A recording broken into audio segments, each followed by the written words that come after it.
السلام علیکم ویورز، امید کروں گا کہ آپ سب اللہ کے فضل و کرم سے ٹھیک ہیں اور اللہ تعالیٰ سے دعا کروں گا کہ اللہ تعالیٰ آپ لوگوں کی تمام دلی مرادیں پوری فرمائے۔ آج کی ویڈیو میں آپ سے بیان کروں گا کہ ہمارا رسول اللہ صلی اللہ علیہ وسلم سے تعلق کی بنیاد کیا ہے اور رسول اللہ صلی اللہ علیہ وسلم کی زندگی کے اہم پہلو کیا ہیں۔ امید کروں گا کہ یہ ویڈیو آپ کے لیے فائدہ مند ثابت ہوگی اور آپ کے علم میں اضافہ کرے گی، اور آپ اس ویڈیو کو لائک کریں گے، چینل کو سبسکرائب کریں گے اور دوسروں تک بھی پہنچائیں گے تاکہ دوسرے لوگ بھی اس سے مستفید ہو سکیں۔ بڑھتے ہیں ویڈیو کی جانب۔ دوستو، نبی اکرم صلی اللہ علیہ وآلہ وسلم کی شخصیت کے مختلف پہلو ہیں۔ ایک ہے آپ کا مقام و مرتبہ اور آپ کی عظمت بحیثیت نبی، ایک ہے آپ کی عظمت اور آپ کا مقام رفیع و بلند بحیثیت انسان۔ پھر انسان کی حیثیت سے بھی ایک پہلو ہوتا ہے روحانیات کا، کہ آپ کا مقام روحانی اعتبار سے، اور دوسرا پہلو ہے عام انسانی معاملات کا، جن میں کہ انسان اپنی زندگی کے دوران لامحالات میں سے گزرتا ہے اور مختلف حیثیت سے دنیا میں کام کرتا ہے۔ یہ جو مختلف پہلو ہیں عظمت محمدی کے صلی اللہ علیہ وسلم، ان میں سے بعض پہلوؤں کے بارے میں یہ بات ہمیں اچھی طرح سمجھ لینی چاہیے کہ آپ کی عظمت کا بیان تو درکنار، اس کا شعور اور فہم بھی ہمارے لیے ناممکنات میں سے ہے۔ دیکھیں دوستو، میں آپ کو ایک سادہ سی مثال دیتا ہوں۔ ایک معالج کا، ایک ڈاکٹر کا، ایک حکیم کا کیا مقام و مرتبہ ہو سکتا ہے اپنے فن میں، اسے ظاہر ہے کہ اس کا مرتبہ ایک حکیم، ایک ڈاکٹر یا معالج ہی جان سکتا ہے۔ اور ایک انجینئر کا اپنے فن میں کیا مقام ہے، اس سے واقفیت بھی صرف ایک انجینئر ہی جان سکتا ہے۔ لہٰذا دوستو، ایک نبی کی حیثیت سے محمد رسول اللہ صلی اللہ علیہ وآلہ وسلم کا کیا مقام و مرتبہ ہو سکتا ہے، یہ صرف اور صرف کسی نبی کے لیے ہی ممکن ہے کہ ان کے مقام و مرتبہ کا اندازہ کر سکے۔ کسی غیر نبی کے لیے یہ محال عقلی ہے۔ مزید برآں دوستو، کسی انسان کا کسی بھی مقام میں اس کا کیا فن ہے یا کیا ایگزیکٹ تعین ہے، اس کا اندازہ صرف اور صرف وہی شخص کر سکتا ہے جو اس فن میں اس انسان سے بالاتر ہو، کیونکہ دوستو جو نیچے کھڑا ہوگا وہ تو صرف اوپر کی طرف دیکھے گا یا دیکھ سکتا ہے، اس کے لیے یہ ممکن نہیں ہے کہ اپنے سے بلند مقام و مرتبہ والے شخص کا، اس کی عظمت کا تعین کر سکے۔ تو دوستو، اب ظاہری بات ہے کہ ہمارے پیارے نبی اکرم حضرت محمد صلی اللہ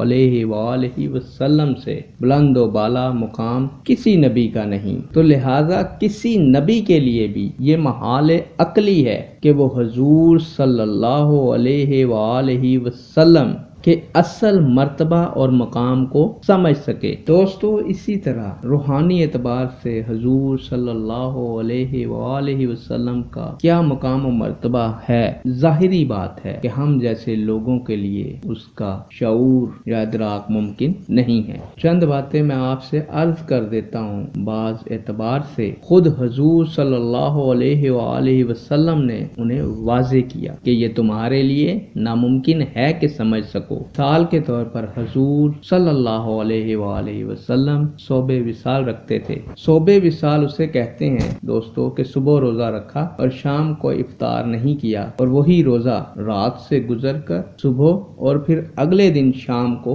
افطار کیا، تو یہ 2 دن کا صوم وصال ہے۔ اور اگر یہی بات ایک دن اور آگے چلے گی تو 3 یوم کا صوم وصال ہوگا۔ نبی اکرم صلی اللہ علیہ وسلم یہ صوم وصال رکھتے تھے، لیکن اپنے ساتھیوں کو، صحابہ کو، یعنی نوٹ کیجئے، ہمارے لیے تو کیا سوال پیدا ہوتا ہے کہ صحابہ کو بھی صوم وصال رکھنے سے منع فرماتے تھے۔ ایک بار کسی صحابی نے سوال کر لیا تو آپ صلی اللہ علیہ وآلہ وسلم نے فرمایا، ایکم مثلی، تم میں سے کون ہے جو میرے مانند ہو؟ میں تو اپنے رب کے پاس رات گزارتا ہوں، وہ مجھے کھلاتا اور پلاتا ہے۔ تو دوستو، اب بتائیے مجھے کہ یہ ہم میں سے کس شخص کے لیے ممکن ہے کہ وہ یہ تصور کر سکے کہ یہ شب بصری جو اللہ کے ہاں ہوتی تھی، اس کی نوعیت کیا تھی، اس کی کیفیت کیا تھی، وہ کھلانا اور پلانا کیسا تھا، جو اللہ تعالیٰ محمد رسول اللہ صلی اللہ علیہ وآلہ وسلم کے ساتھ معاملہ کرتے تھے۔ تو دوستو ثابت ہوا کہ یہ چیز بھی ہمارے دائرہ سے خارج ہے۔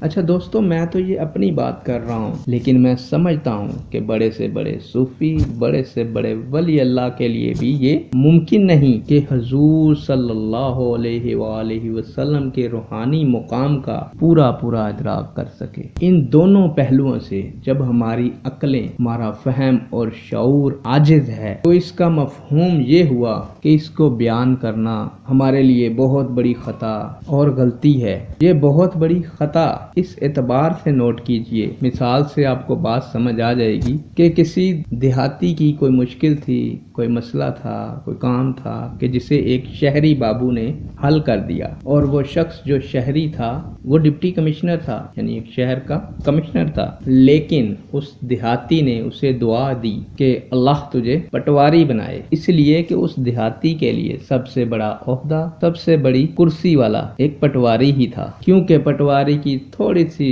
جنبش قلم سے اس کی زمین کسی اور کے نام ہو جاتی ہے، کیونکہ جو سارے اختیارات اس دیہاتی کے ہیں وہ اس علاقے کے پٹواری کے ہاتھ میں ہوتے ہیں۔ اسی طرح اس شخص کو کیا معلوم کہ پٹواری سے لے کر ڈپٹی کمشنر تک کتنے عہدے درمیان میں آتے ہیں، اور وہ ڈپٹی کمشنر شخص کتنے عہدے پر فائز ہے کہ وہ اسے پٹواری ہونے کی دعا دے رہا ہے۔ تو دوستو، اسی بات کا اندیشہ ہے کہ ہم اگر حضور صلی اللہ علیہ وآلہ وسلم کے ان مقامات کو بیان کرنے کا اندیشہ کریں گے یا کوشش کریں گے تو خطرہ ہے کہ کہیں ہم حضور صلی اللہ علیہ وآلہ وسلم کی توہین کے مرتکب نہ ہو جائیں، اللہ معاف فرمائے، اس لیے کہ کما حقہ کا بیان ممکن نہیں ہے۔ تو جب کما حقہ کا بیان ممکن نہیں ہے تو ہم اپنے تصور کے مطابق بیان کریں گے یا بتائیں گے تو وہ بہت کم تر ہوگی اصل مقام سے۔ اسی کا نام توہین ہے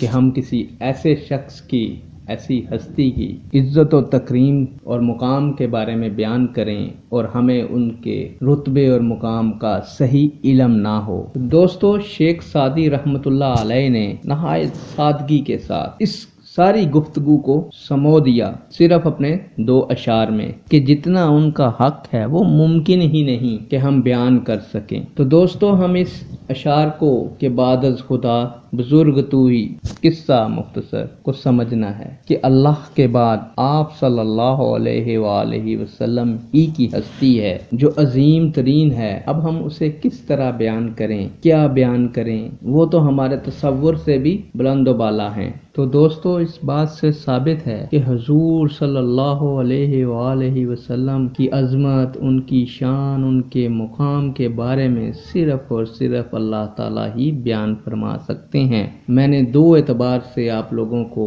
یہ بات بتائی ہے، امید کروں گا کہ یہ بات آپ کو سمجھ آ جائے گی اور آپ کی رہنمائی کرے گی، بہت سے معاملات میں آپ بحث کرنے سے رک جائیں گے، اور اللہ تعالیٰ آپ لوگوں کو اور مجھے ہدایت عطا فرمائیں گے۔ نیک دعاؤں اور تمناؤں کے ساتھ آپ لوگوں سے اجازت چاہتا ہوں۔ اللہ تعالیٰ آپ لوگوں کو ہمیشہ خوش و خرم رکھے اور آپ لوگوں کے روزی رزق میں برکت عطا فرمائے۔